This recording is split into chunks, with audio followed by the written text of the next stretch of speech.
আর্টিস্টকে বলছি তো, তাদেরকে এইভাবে রেসপেক্ট থিয়েটারে দেয় না। থিয়েটারের ব্যাকগ্রাউন্ড আর্টিস্টদেরও কেউ রেসপেক্ট দেয় না। ওই দেখা হলে সামনাসামনি হয়, তারপর ঘুরে যায়। ইতিহাসও তা ঠিক রাখে না। আমি এত কথা বলতে গেলে অনেক কথা অনুষ্ঠান হবে না, মানে এই কথাই চলবে। কারণ আমি 60 সাল থেকে এটা আছি, 60। ও বোধহয় তার একটু পরে আমার সাথে আছে। তখন সে কোন সময় থেকে আশা করি বুঝতে পারছে। তা তখনকার সময়ের কাজ আর এখনকার সময়ের কাজ স্টাইল পাল্টাতে গেছে, এবং আমরাও আমাদেরকে আপডেট করেছি। আমরা জীবনে কম্পিউটার চোখে দেখি না, এখন আমি কম্পিউটার চালাই, কিন্তু তখন আমি চোখেও দেখি। এরকম অবস্থাভাবে আপডেট করি, ও নিজেকে আপডেট করছে। এখন নওয়াজকে যে জন্য ধন্যবাদ দিচ্ছি যে ও এইরকম একজন আর্টিস্টকে রেসপেক্ট জানিয়ে ওরা মহান এবং মহত্বের একটা পরিচয় দিয়েছে, এখানে কোনো সন্দেহ নেই। কিন্তু এই পরিচয়টা দিলে তার প্রচার হবে, কেউ প্রচারও করবে না যে এটা এরা করেছে, এই নওয়াজের দলটা করেছে। তো তবু আমরা মুখে মুখে প্রচার করব। এবং এই অনুষ্ঠানে হৈমন্তী এসছে এবং আরো দেবাশিস এবং অন্যান্যরা সব এসছে।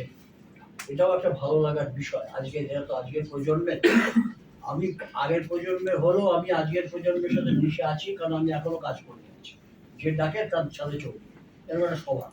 আর এই স্বভাবের মতনই হচ্ছে এ প্রচুর ধমক খেয়েছে আমার কাছে, প্রচুর, কি বলবো আর, সে তো জানে, সব কথা একেবারে বলা যাবে না।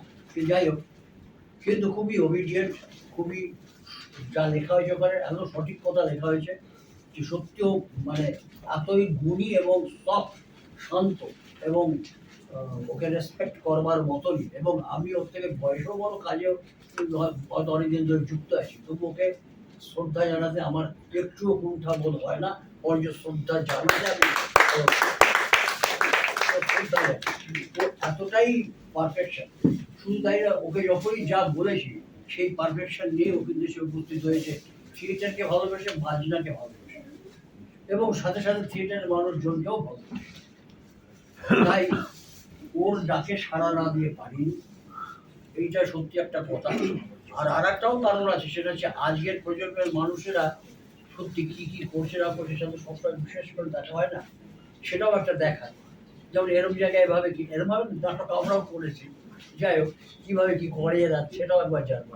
আবার হৈমন্তী এসছে, ওর কথা শুনে ভাবি আছে যে অনেকদিন দেখা হয় না, চাই ওরা এসছে, ওদের নাম শুনে আর ঠিক আছে, ওরা আছে, ওদের জন্যও যাই। এই 5 মিশিয়ে নানান ভাবাতে আমি একটা কাজ করছিলাম বাড়িতে, তাই ছেড়ে দিয়ে চলে এসেছি শুধু ভালোবাসার কারণে। যেই ভালোবাসার উৎপত্তি কিন্তু এদের মধ্যে থেকে, এদের মতন বন্ধু পেয়েছি বলেই সেই জায়গা থেকে এই শিক্ষা আমরা পেয়েছি, ওরাও পেয়েছে, আমরাও পেয়েছি। আমাদের মানে কি বলবো, এখন যেমন দেখি একটা প্রতি কথায় পয়সা লাগে, পয়সা তো লাগবেই, কিন্তু আমরা কোনদিন পয়সাটা চাইতে পারি, ও চাইতে পারি, দিতে হবে বলতেও পারি, এবং মাথা নত করে কাজ করে গেছি। কাজের বেলায় কোনো প্রফেশনালিজমের কোনো ফাঁকি হয়। অন্যদিকে যাই হোক না, কারণ কাজের দিক থেকে আমরা আমাদের পারফেকশন। ইভেন সঙ্গীত নাটক একাডেমি অ্যাওয়ার্ড পাওয়ার পর আমার একটা প্রোগ্রাম ছিল দিল্লিতে, শ্রীরাম সেন্টারে। সেখানে আমার 11 থেকে 12 জন মিউজিশিয়ান ছিল। আমি ইচ্ছে করে অনেক ভালো ভালো মিউজিশিয়ান নিয়ে যেতে পারতাম কলকাতা, কিন্তু একজন না, সব আমার সাথে যারা এইরকমই মেলামেশা করে তাদের নিয়ে গেছে, তার মতো ও একজন ছিল।